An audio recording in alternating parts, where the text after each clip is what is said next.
सभी श्रोताओं का श्री रामचरितमानस में हार्दिक स्वागत अभिनंदन।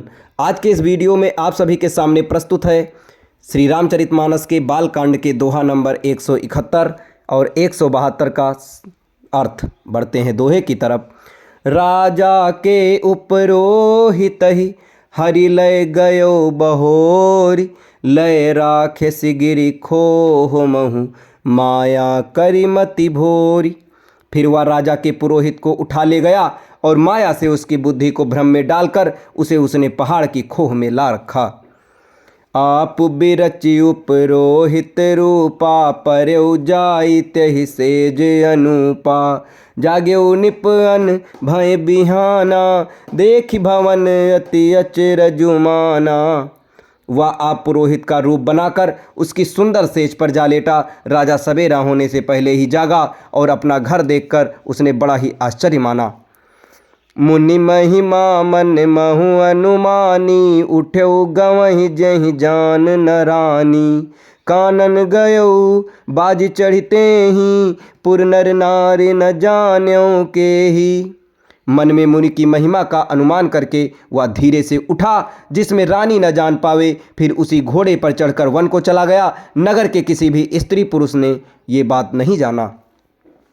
गए जाम जुग भूपति आवा, घर घर उत्सव बाज बधावा। उपरोत ही देख जब राजा, चकित बिलोक सुमरि सोई रकाजा। दोपहर बीत जाने पर राजा आया।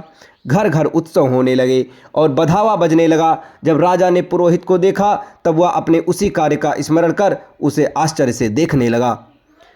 जुग सम निपहि गए दीन तीनी, कपटी मुनि पद रहमति लीनी। समय जान उपरोहित आवा, निपहि महे सब कहीं समुझावा। राजा को 3 दिन युग के समान बीते। उसकी बुद्धि कपटी मुनि के चरणों में लगी रही।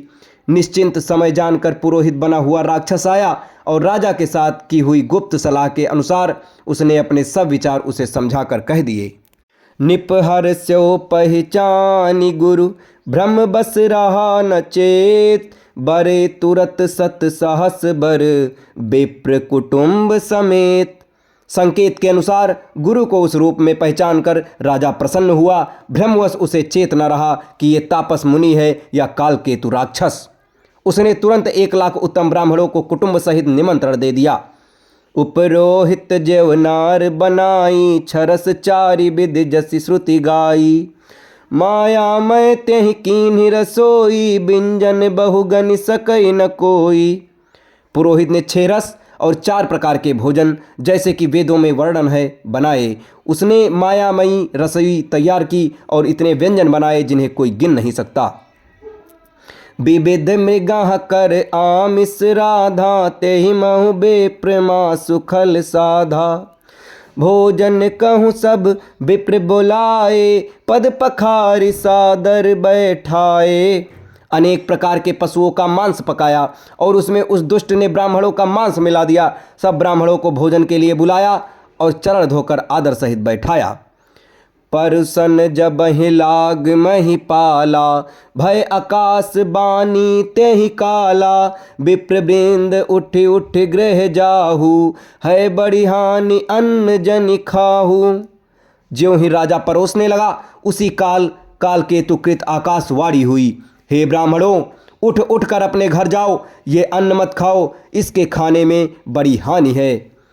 भयो रसोई भूसुर मांसु, सब द्विज उठे मानिवे श्वासु। भूप विकल मति मोह भुलानी, भावी बस न आव मुख बानी। रसोई में ब्राह्मणों का मांस बना है। आकाशवाणी का विश्वास मानकर सब ब्राह्मण उठ खड़े हुए। राजा व्याकुल हो गया, परंतु उसकी बुद्धि मोह में भूली हुई थी। होनहार वश में उसके मुंह से एक बात भी न निकली। अब इसके आगे के दोहे और उसकी चौपाई आपको अगले वीडियो में बताई जाएगी। तब तक हमारे साथ बने रहें। धन्यवाद।